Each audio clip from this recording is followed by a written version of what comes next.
নমস্কার বন্ধুরা, আমাদের ইউটিউব চ্যানেল ওয়ে টু ভক্তি মার্গ থেকে আপনাদের সকলকে স্বাগত জানাই। আর ঈশ্বরের কাছে প্রার্থনা জানাই আপনারা সকলেই ভালো থাকুন, সুস্থ থাকুন। বন্ধুরা, আজ আমি শ্রীরামকৃষ্ণের কথামৃত থেকে কিছু পাঠ করব, তো আপনারাও যেভাবে সঙ্গে আছেন সেইভাবে সঙ্গে থাকুন।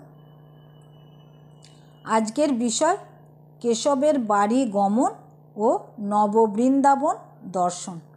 ঠাকুরকে প্রণাম জানাই। ওং স্থাপকায় চ ধর্মস্য সর্বধর্মস্বরূপিণে অবতার বরিষ্ঠায় রামকৃষ্ণায় তে নমঃ।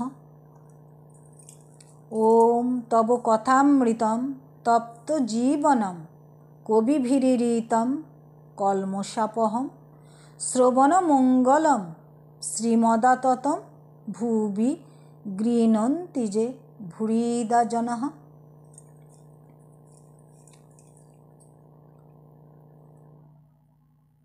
আজকের বিষয় কেশবের বাড়ি গমন ও নববৃন্দাবন দর্শন। ঠাকুর বলছেন, যারা সৎ, অভিনয়েও তাদের মিথ্যা কথা বা কাজ ভালো নয়। কেশব সেনের ওখানে নববৃন্দাবন নাটক দেখতে গিয়েছিলাম। কি একটা আনলে ক্রস, আবার জল ছড়াতে লাগলো, বলে শান্তি জল। একজন দেখি মাতাল সেজে মাতলামি করছে। ব্রাহ্মভক্ত কু বাবু শ্রীরামকৃষ্ণ। ভক্তের পক্ষে ওরূপ সাজাও ভালো নয়। ওসব বিষয়ে মন অনেকক্ষণ ফেলে রাখায় দোষ হয়। মন ধোপা ঘরের কাপড়, যে রঙে ছোপাবে সেই রঙই হয়ে যায়। মিথ্যাতে অনেকক্ষণ ফেলে রাখলে মিথ্যারই রং ধরে যাবে। আর একদিন নিমাই সন্ন্যাস কেশবের বাড়িতে দেখতে গেছিলাম। যাত্রাটি কেশবের কতকগুলো খোসামুদের শিষ্য জুটে খারাপ করেছিল। একজন কেশবকে বললে, কলির চৈতন্য হচ্ছেন আপনি। কেশব আমার দিকে চেয়ে হাসতে হাসতে বললে, তাহলে ইনি কি হলেন? আমি বললুম, আমি তোমাদের দাসের দাস, রেণুর রেণু। কেশবের লোকমান্য হবার ইচ্ছা ছিল। নরেন্দ্র প্রভৃতি নিত্যসিদ্ধ, তাদের ভক্তি আজন্ম। অমৃত ও ত্রৈলোক্যের প্রতি নরেন্দ্র, রাখাল টাখাল এইসব ছোকরা, এরা নিত্যসিদ্ধ।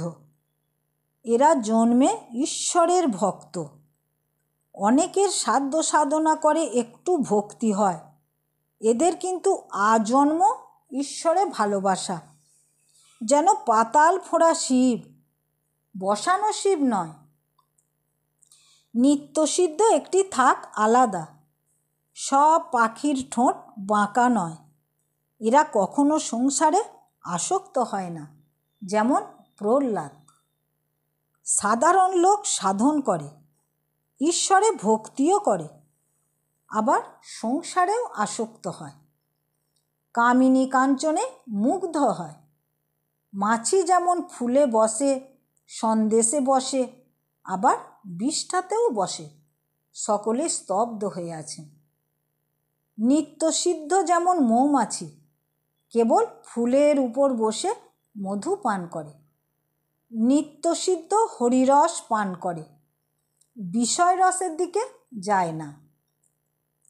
সাধ্য সাধনা করে যে ভক্তি, এদের সে ভক্তি নয়। এত জপ, এত ধ্যান করতে হবে, এইরূপ পূজা করতে হবে, এসব বিধিবাদীয় ভক্তি। যেমন ধান হলে মাঠ পার হতে গেলে আল দিয়ে ঘুরে ঘুরে যেতে হবে। আবার যেমন সম্মুখের গাঁয়ে যাবে, কিন্তু বাঁকা নদী দিয়ে ঘুরে ঘুরে যেতে হবে। রাগ ভক্তি, প্রেমা ভক্তি, ঈশ্বরে আত্মীয়ের ন্যায় ভালোবাসা এলে আর কোনো বিধিনিয়ম থাকে না।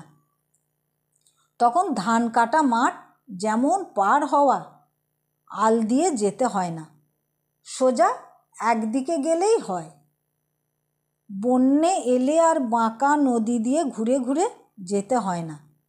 তখন মাঠের উপর এক বাঁশ জল, সোজা নৌকা চালিয়ে দিলেই হলো। এই রাগ ভক্তি, অনুরাগ, ভালোবাসা না এলে ঈশ্বর লাভ হয় না। সমাধি তত্ত্ব সবিকল্প ও নির্বিকল্প, অমৃত। মহাশয়, আপনার এই সমাধি অবস্থায় কি বোধ হয়? শ্রীরামকৃষ্ণ: শুনেছ, কুমুরে পোকা চিন্তা করে আরশোলা কুমুরে পোকা হয়ে যায়। কী রকম জানো? যেমন হাঁড়ির মাছ গঙ্গায় ছেড়ে দিলে হয়। অমৃত: একটুও কি অহং থাকে না? শ্রীরামকৃষ্ণ: হ্যাঁ, আমার প্রায় একটু অহং থাকে। সোনার একটু কণা। সোনার চাপে যত ঘষো না কেন, তবু একটু কণা থেকে যায়। আর যেমন বড় আগুন, তার একটি ফিনকি, বাহ্যজ্ঞান চলে যায়, কিন্তু প্রায় তিনি একটু অহং রেখে দেন বিলাসের জন্য। আমি তুমি থাকলে তবে আস্বাদন হয়।